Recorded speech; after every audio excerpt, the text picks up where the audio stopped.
warahmatullahi wabarakatuh. Kami dari kelompok 1 Komputasi Awan akan mempresentasikan mengenai review mengeksplor aplikasi yang berbasis SaaS.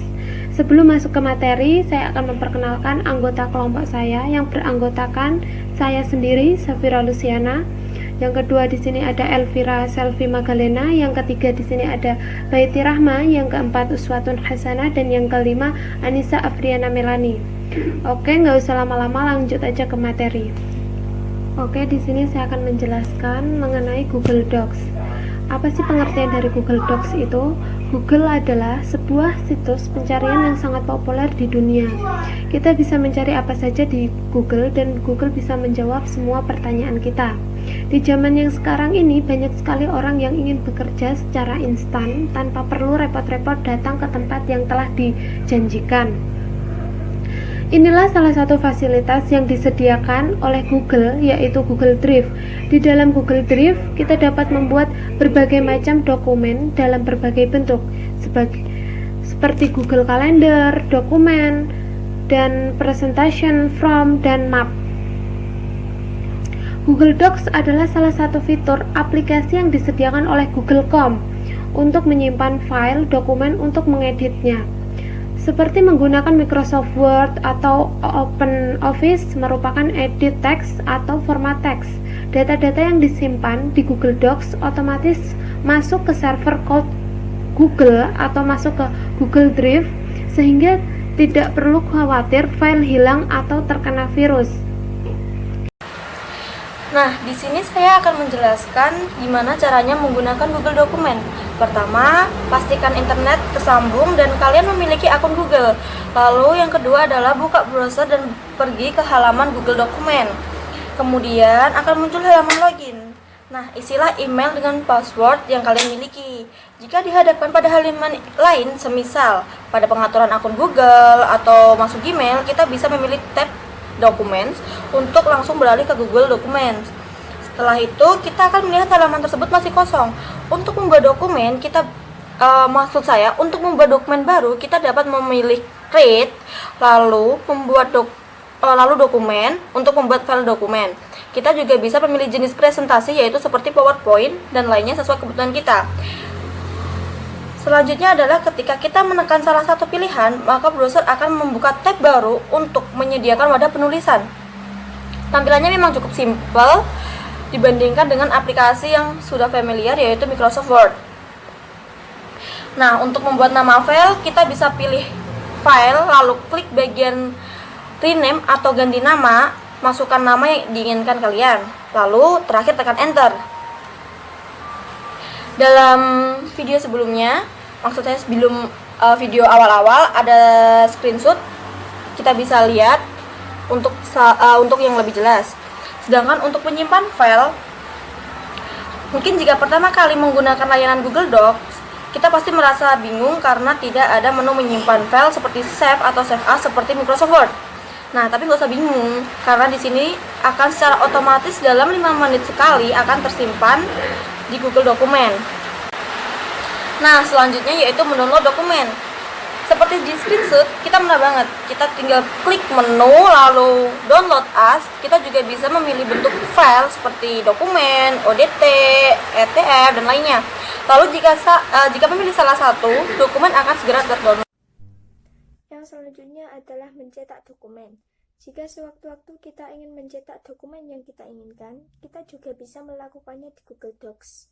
Caranya sama seperti saat kita menggunakan Word biasa, yaitu pertama, pastikan printer terhubung dengan PC. Kemudian, pilih pada menu file, klik print atau cetak. Atau kita juga bisa menekan tombol Ctrl P dalam keyboard.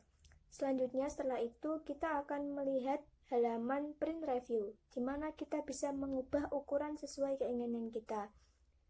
Lalu klik print dan dokumen akan segera tercetak. Saya akan melanjutkan presentasi dari teman saya. Dia membacakan nomor 2 dan saya akan melanjutkan di nomor ketiga. Jika ingin menyiapkan tanda baca atau menekan enter, mengetik dengan suara voice typing di Google Dokumen juga bisa menggunakan tanda baca seperti titik, koma, atau sebagainya. untuk membubuhkan tanda baca tersebut. Namun setelah dipercobakan di Google sering terjadi miss ya. Sering kita menyebut titik, ternyata di sana tertulis detik. Jadi kita modifikasi dengan menambahkan kata di depannya seperti tanda titik, tanda seru, tanda tanya. Nah, ternyata itu manjur dan bisa diberlakukan di Google Dokumen. Dan yang keempat, itu berikut beberapa perintah suara untuk tanda baca mengetik dengan Google Dokumen. Yang pertama tanda koma, ada tanda titik, tanda tanya, tanda seru, tanda hubung, garis baru enter 1 kali, dan paragraf baru enter 2 kali. Dan yang kelima, namanya sebuah aplikasi, sebuah ciptaan, tidak ada ciptaan yang sempurna, melainkan semua pasti ada kekurangan dan ada kelebihan. Tapi itu memudahkan, sama halnya seperti fitur voice typing ini jarang membuat frustasi karena ketidakakuratannya. Berikut tips agar lancar mengetik dengan menggunakan Google Dokumen. Yang pertama, jangan berbicara terlalu cepat. Nah, ini tips yang pertama, yaitu kita tidak boleh berbicara terlalu cepat, kita harus menggunakan kata per kata agar jelas. Dan kedua, pelafatan harus jelas. Nah, di sini tuh kita harus melafadzkan dengan benar dan jelas ya. Yang ketiga, koreksi lagi dan lagi. Oke, kita lanjutkan ke slide berikutnya. Manajemen dokumen atau jurnal. Yang pertama, persiapkan dokumen yang akan diterjemahkan. Yang kedua, buka akun Google Drive.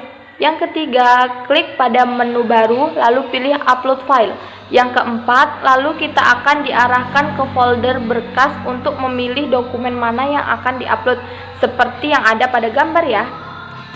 Kemudian kita lanjutkan pada slide berikutnya, lalu kita akan melihat proses dokumen terupload di project pojok kanan bawah ya, seperti yang ada pada gambar. Kemudian presentasi ini akan dilanjutkan dengan Elvira Selvi Magdalena. Assalamualaikum warahmatullahi wabarakatuh. Di sini saya akan melanjutkan presentasi dari teman-teman saya.